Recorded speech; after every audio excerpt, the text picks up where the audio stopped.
শুভ সকাল। দেশ ও দেশের বাইরে যে যেখান থেকে এই মুহূর্তে এশিয়ান টিভি দেখছেন তাদের সবাইকে স্বাগত আমাদের প্রতিদিনের সকালের আয়োজন এশিয়ান সংবাদ বিশ্লেষণে। পুরো সময় জুড়ে আপনাদের সাথে আছি আমি কামরুল ইসলাম হৃদয়। দর্শক, প্রতিদিনের মতো আমরা এই অনুষ্ঠানের মাধ্যমে দেশের শীর্ষ স্থানীয় সকল পত্রিকার প্রধান প্রধান শিরোনাম তুলে ধরি ও আলোচনা করি। তো চলুন দেখে নিই এখন পর্যন্ত যে দৈনিক পত্রিকাগুলো আমার হাতে আছে তার উল্লেখযোগ্য শিরোনামগুলো।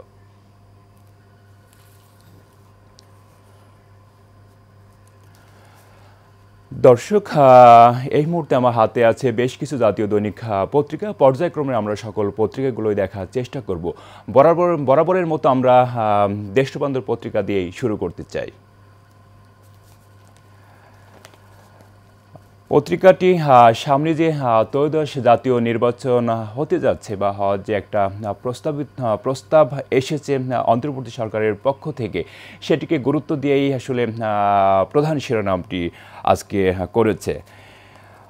ফের উকি দিচ্ছে একতরফা নির্বাচনের পক্ষে বিএনপি, শর্ত জুড়ে দিয়েছে জামাত ও এনসিপির বিরোধিতা।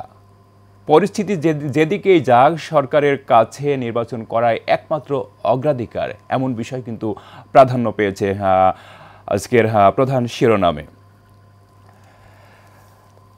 3 বছরে হতদরিদ্র প্রায় দ্বিগুণ এবং তারই একটি চিত্র তুলে ধরেছে যে আসলে 3 বছরে হতদরিদ্র প্রায় দ্বিগুণ, যেটি আসলে 3 বছর আগে এর রেশিওটা ছিল 18.18%। সেটি কিন্তু এই গত 3 বছরে বিশেষ করে করোনা মহামারীর পর থেকে এটি বেড়ে 10 গুণ বেড়েছে, যেটি 18% থেকে বেড়ে 28% পৌঁছেছে এবং সেটিকে গুরুত্ব দিয়ে আজকের যে শিরোনামটি আমরা দেখতে পাচ্ছি, 3 বছরে হতদরিদ্র প্রায় দ্বিগুণ। এবং তারই পাশে যে শিরোনামটি প্রাধান্য পেয়েছে দেশ রূপান্তর পত্রিকায়, রোহিঙ্গা সংকট সমাধানে 7 প্রস্তাব প্রধান উপদেষ্টার। এবং একটি ছবি কিন্তু ছাপিয়েছে যেখানে দেখা যাচ্ছে কক্সবাজারে উখিয়া টেকনাফের বিভিন্ন রোহিঙ্গা ক্যাম্পে আয়োজিত মিয়ানমারে যে গণহত্যা হয়েছিল সেই গণহত্যা দিবসের একটি সমাবেশের ছবি কিন্তু পত্রিকাটি ছাপিয়েছে, যেটা আমরা দেখতে পাচ্ছি। পাশাপাশি রোহিঙ্গা সংকট নিয়ে আল জাজিরার একটি বিশ্লেষণ আছে এবং সেটিকে গুরুত্ব দিয়ে পত্রিকাটি একটি শিরোনাম করেছে। আল জাজিরা বিশ্লেষণ, রোহিঙ্গাদের নিয়ে সম্মেলন লক্ষ্য কী এবং এর গুরুত্ব কতটা, এভাবেই একটি শিরোনাম প্রাধান্য পেয়েছে আমরা দেখতে পাচ্ছি।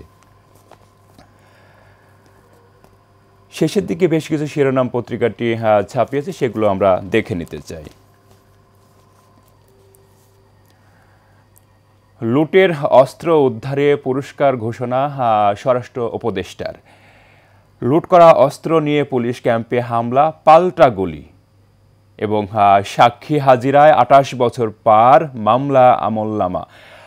আদালতে প্রায় 46 লাখ মামলার 26 লাখের বেশি ফৌজদারি। সবচেয়ে বেশি মামলা হয় মাদকের, নিষ্পত্তিও হয় অনেক কম।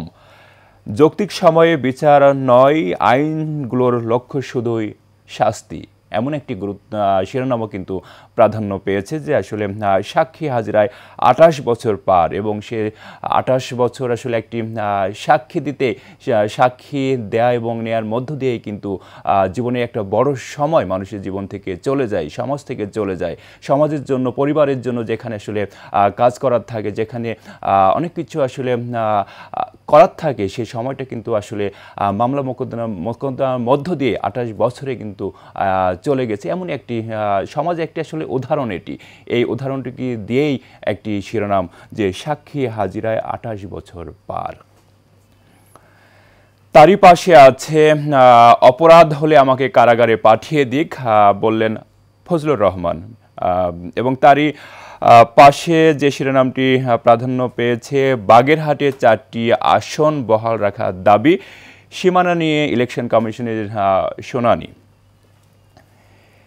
এবং শেষের দিকে আরও বেশ কয়েকটি শিরোনাম আছে। নিউ ইয়র্কে তথ্য উপদেষ্টাকে হেনস্থার চেষ্টা এবং আজ থেকে ডাকসুর প্রচার প্রচারণা শুরু এবং সেটিকে বেশ গুরুত্ব দিয়েও পত্রিকাটি শিরোনাম করেছে আমরা দেখতে পাচ্ছি এবং শেষের দিকে একটি একান্ত সাক্ষাৎকারও পত্রিকায় প্রাধান্য পেয়েছে যে ডাকসুর যে নির্বাচন শুরু হতে যাচ্ছে 9 সেপ্টেম্বর সেটিকে গুরুত্ব দিয়েও সংবাদ শিরোনামের পাশাপাশি একটি সাক্ষাৎকার পত্রিকাটি ছাপিয়েছে সেটিও আমরা দেখতে পাচ্ছি। দর্শক, এই ছিল দৈনিক দেশ রূপান্তর পত্রিকার উল্লেখযোগ্য শিরোনাম। আমরা চলে যাচ্ছি পরের পত্রিকা দৈনিক যুগান্তরে। পত্রিকাটি প্রধান যে শিরোনামটি করেছে, দেশ যথেষ্ট স্থিতিশীল, নির্বাচনের জন্য প্রস্তুত।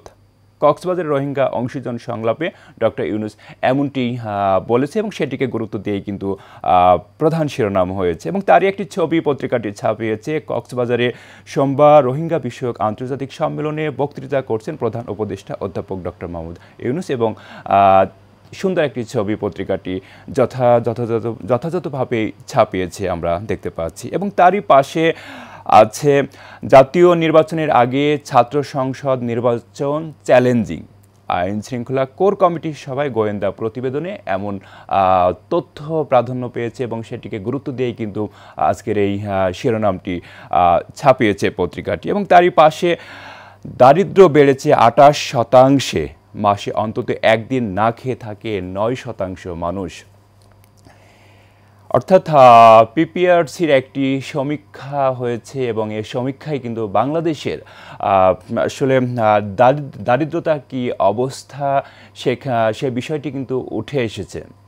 যেমনটি আমরা দেখলাম যে আসলে গত 3 বছরে দারিদ্র প্রায় 10 গুণ বেড়েছে, 10% বেড়েছে। যেমনটি করোনার আগে বা করোনার সময় কিন্তু দারিদ্রতা হার ছিল 18%, সেটি বেড়ে এখন 28% পৌঁছেছে এবং এটি অবশ্য দেশের অর্থনীতির জন্য এবং সাধারণ মানুষের জন্য এবং আপামর আর্থিক ব্যবস্থার জন্য কিন্তু একটা বিপর্যয়ের দিকে যাচ্ছে বলে কিন্তু এই সমীক্ষায় উঠে এসেছে এবং এটিকে গুরুত্ব দিয়ে পত্রিকাটি শিরোনাম করেছে আমরা দেখতে পাচ্ছি।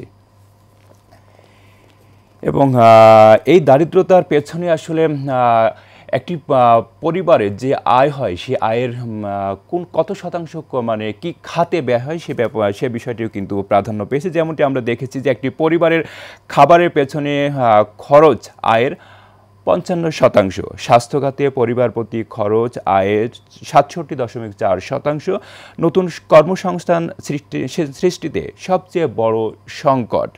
এ ধরনের বিভিন্ন প্যারামিটারের ভিত্তিতেই কিন্তু এই দারিদ্রতার যে সমীক্ষা হয়েছে সেটি কিন্তু উঠে এসেছে। আরও বেশ কিছু শিরোনাম নিচের দিকে আছে, সেগুলো আমরা দেখে নিতে চাই।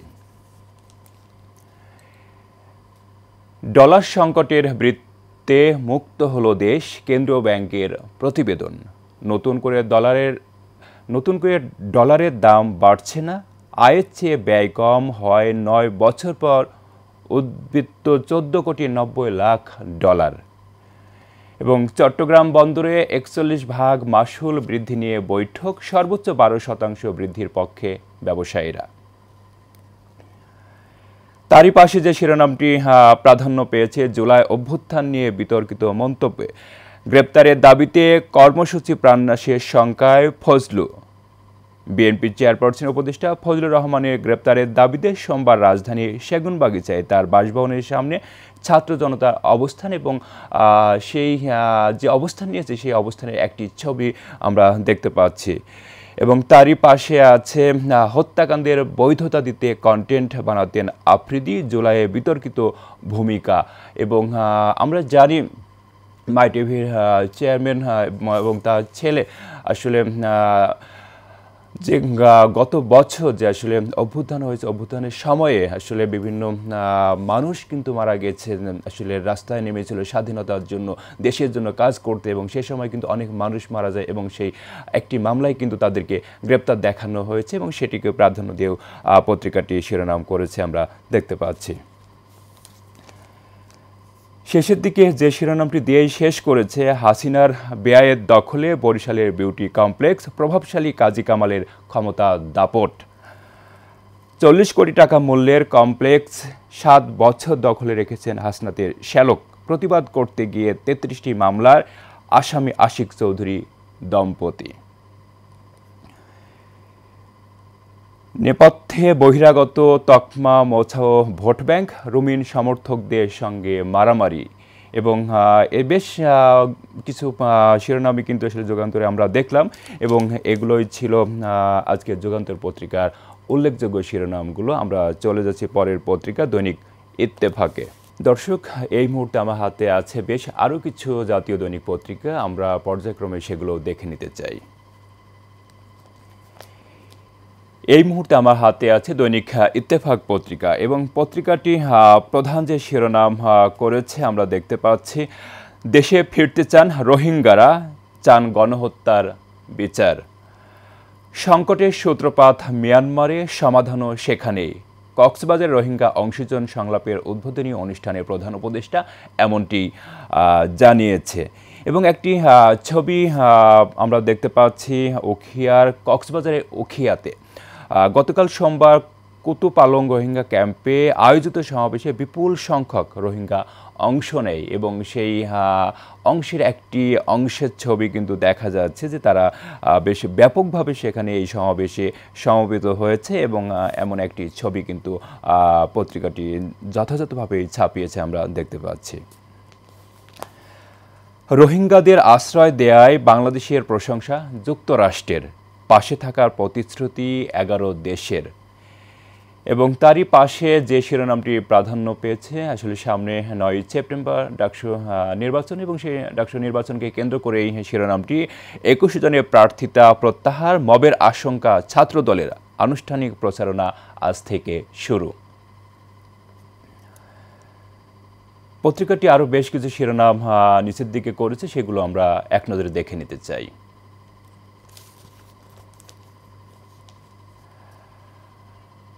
লুণ্ঠিত অস্ত্রের খোঁজ দিলে পুরস্কার এবং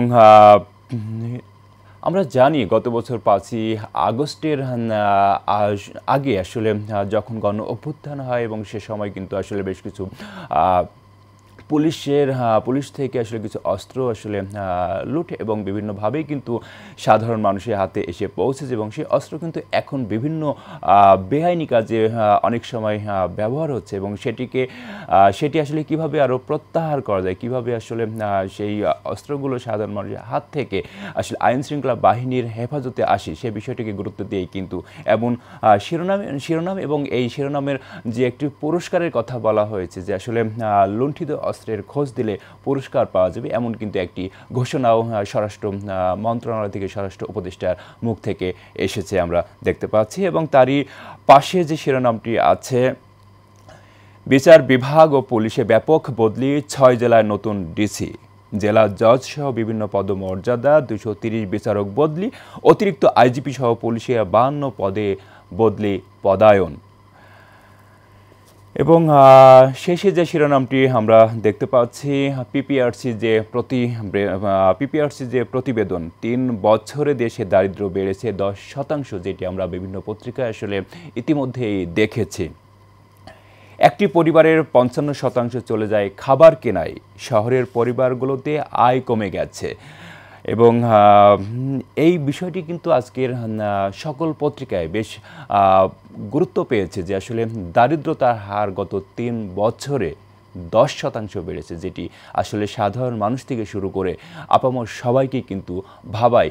গত 3 দশক অর্থাৎ 30 বছর ধরে যেটি উন্নতির দিকে ছিল, যেখানে আসলে দারিদ্রতার হার অনেক কমে গেছিল এবং সেটি হঠাৎ করে করোনা পরবর্তী সময়ে কিন্তু বেড়েছে, যেটি আসলে দেশের জন্য অবশ্যই একটি অশনি সংকেত এবং সেটিকে গুরুত্ব দিয়ে কিন্তু পত্রিকাটির এই শিরোনামটি পিপিআরসির প্রতিবেদন, 3 বছরে দেশে দারিদ্র্য বেড়েছে 10%। দর্শক, এই ছিল দৈনিক ইত্তেফাক পত্রিকার উল্লেখযোগ্য শিরোনামগুলো। আমরা চলে যাচ্ছি পরের পত্রিকা দৈনিক প্রথম আলোতে। প্রথম আলো আসলে একই শিরোনাম করেছে, যেটি আমরা একটু আগেই দেখেছি যে আসলে পিপিআরসির যে প্রতিবেদন দারিদ্রতা নিয়ে, সেই দারিদ্রতা নিয়েই কিন্তু প্রথম আলোর প্রধান শিরোনাম। পিপিআরসির গবেষণা ৩ দশক ধরে দারিদ্রতা কম ছিল, ৩ বছর ধরে বাড়ছে। শহরে আয়ের চেয়ে ব্যয় বেশি, বহু মানুষের ঋণ বেড়েছে।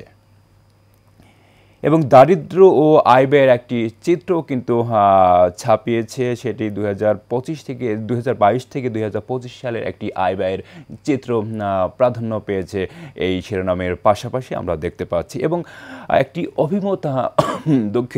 অভিমত উঠে এসেছে, দারিদ্র বৃদ্ধি ঠেকাতে উদ্যোগ কম, এমন একটি অভিমতও কিন্তু প্রাধান্য পেয়েছে আমরা দেখতে পাচ্ছি।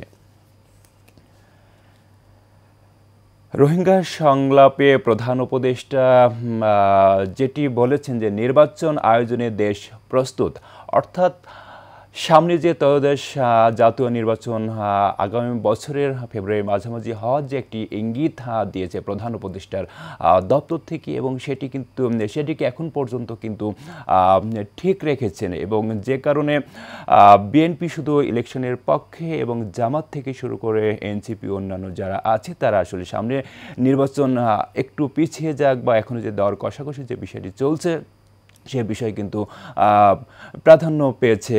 এবং তারপরেও আসলে প্রধান উপদেষ্টা কিন্তু তার জায়গায় অটুট রয়েছেন যে সামনে যে নির্বাচনের কথা বলা হয়েছে ঠিক একইভাবে একই সময়ে নির্বাচন হয়ে যাবে, সে বিষয়টিও কিন্তু গতকাল রোহিঙ্গা ক্যাম্পের যে অনেকেই সমবেত হয়েছিলেন সেখানেও কিন্তু এটির ইঙ্গিত দিয়েছে, যেটিকে গুরুত্ব দিয়ে পত্রিকাটি এমন শিরোনাম করেছে আমরা দেখতে পাচ্ছি।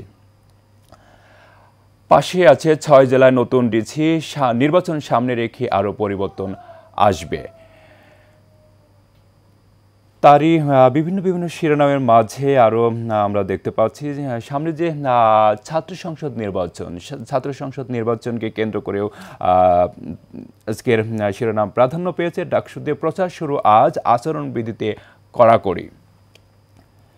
ট্রাইব্যুনাল কমিটির সভা, ছাত্রলীগের সঙ্গে সংশ্লিষ্টতা ও সন্ত্রাসী কর্মকাণ্ডে অভিযোগে দুজনকে ভোটার তালিকা থেকে বাদ দেওয়ার সুপারিশ করেছে, এবং সেটিকে গুরুত্ব দিয়েও কিন্তু শিরোনাম হয়েছে এবং প্রাধান্য পেয়েছে আমরা দেখতে পাচ্ছি। ঐক্যমত্য না হয় একক প্যানেল দিতে পারেননি বামপন্থীরা, এবং শেষের দিকে একটি গবেষণায় ভুল ও বিভ্রান্তিমূলক তথ্য এসেছে, সে বিষয়টিকে আসলে গুরুত্ব দিয়ে যে শিরোনামটি, প্রথম আলো নিয়ে পিআইবি সেমিনারে দেয়া তথ্য ভুল, এবং এটি ছিল পত্রিকাটির শেষ শিরোনাম। দর্শক, আমরা চলে যাচ্ছি পরের পত্রিকা বাংলাদেশ প্রতিদিনে।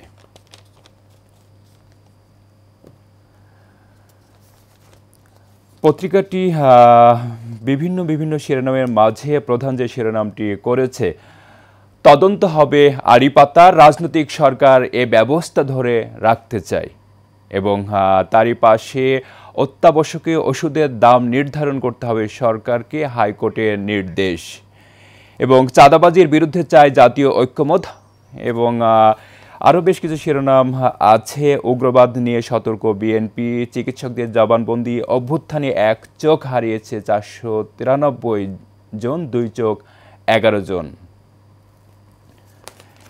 এবং শেষের দিকে একই শিরোনাম যে আসলে জাতীয় সামনে যে ছাত্র সংসদ নির্বাচন, সেই ছাত্র সংসদ নির্বাচনের বিষয়টি গুরুত্ব দিয়েও কিন্তু আসলে এখানে শিরোনাম প্রাধান্য পেয়েছে। ডাকসুতে 2 দিনে 117 জন তুললেন মনোনয়নপত্র, ডাকসুতে শুরু প্রচার, বাকশাস ও ছাত্র শিবিরের প্যানেল চূড়ান্ত।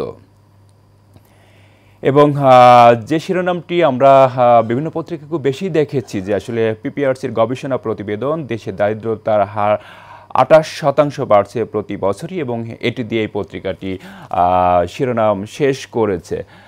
দর্শক, আমরা দেখছিলাম দেশে জাতীয় সকল পত্রিকার আসলে যে উল্লেখযোগ্য শিরোনামগুলো সেটি দেখেছি, এবং বিভিন্ন শিরোনামের মাঝে মোটা দাগে কিন্তু আজকের পত্রিকায় বেশ কিছু শিরোনাম প্রাধান্য পেয়েছে, যেটিতে আমরা দেখেছি ও আলোচনা করেছি।